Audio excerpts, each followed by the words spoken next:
আসসালামু আলাইকুম, আমি রিপা। কীভাবে নিজে নিজে পড়ে একজন সেকেন্ড টাইমার হয়েও চট্টগ্রাম এবং রাজশাহী ইউনিভার্সিটিতে চান্স পেলাম সেটাই শেয়ার করবো আজকে তোমাদের সাথে। এবং গুচ্ছ পরীক্ষার জন্য তোমাদের কিভাবে পড়া উচিত সেটা নিয়ে মূলত আজকের আলোচনা। তো চলো শুরু করা যাক। প্রথমেই হচ্ছে মাইন্ডসেট। দেখো, আজকে পড়তে ভালো লাগছে না, আজকে পড়বো না, কী পড়বো বুঝতেছি না, আমি অনেক বেশি ডিপ্রেশনে আছি, এইগুলো বিষয় মাথা থেকে একদম বাদ। কারণ আমাদের হাতে রয়েছে মাত্র 1 মাস সময়। এই 1 মাসকে আমাদের যথাযথ কাজে লাগাইতে হবে। তো এইসব ভাবনা চিন্তা বাদ দিয়ে নিজেকে পড়ার প্রতি ফোকাসড করো। দেন 2 নম্বরে হচ্ছে প্রপার প্ল্যানিং। এখন তুমি হচ্ছে গুচ্ছতে পরীক্ষা দিবা। এখন তুমি যদি চট্টগ্রাম বা রাজশাহী পরীক্ষার প্যাটার্ন অনুযায়ী পড়ো তাহলে কি হবে? এটা কখনোই সম্ভব না। তো তোমাকে গুচ্ছ পরীক্ষার প্যাটার্নটা জানতে হবে, আর এটার জন্য সবচেয়ে ভালো ওয়ে হচ্ছে প্রশ্ন ব্যাংক।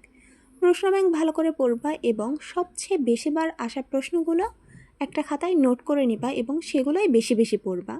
আর যেগুলো কম বার এসেছিল সেগুলোও দেখে নিবা, যাতে পরীক্ষায় আসলে তুমি ইজিলি অ্যান্সার করতে পারো। এবং 3 নম্বরে হচ্ছে টাইম মেনটেনিং। অনেকে আমরা বুঝতে পারি না যে আসলে আমরা কোন সময়টা পড়বো বা কোন সময়ে কোন বিষয়টা পড়া উচিত। এখন যেহেতু রমজান মাস, তো আমি প্রেফার করি সকালবেলা তুমি কঠিন সাবজেক্টটা পড়ো এবং দুপুর এবং ইফতারের পরে তুমি সহজ যে বিষয়গুলো রয়েছে সেগুলো পড়ো। আর এটা তোমাদের ভালো না লাগলে তোমরা নিজেদের সুবিধা মতো একটা সময় করে নিবা, যে তোমাদের কোন বিষয়টাতে বেশি সমস্যা হচ্ছে সেইটা সকালে রাখাই বেটার। কারণ সকালবেলা পড়লে আমাদের মাইন্ডটা একদম ফ্রেশ থাকে, পড়াশোনা ভালোভাবে মাথায় ঢোকে। তো এখন অযথা কোনো সময় নষ্ট করা যাবে না। এবং 4 নম্বরে হচ্ছে নো অনলাইন ক্লাসেস।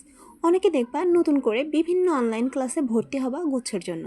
আমি মনে করি এটা করার কোনো প্রয়োজন নাই, কারণ এতদিন তুমি অনেক বেশি পড়েছো, ফার্স্ট টাইমার বা সেকেন্ড টাইমাররা যাই হও না কেন অনেক অনেক বেশি পড়েছো।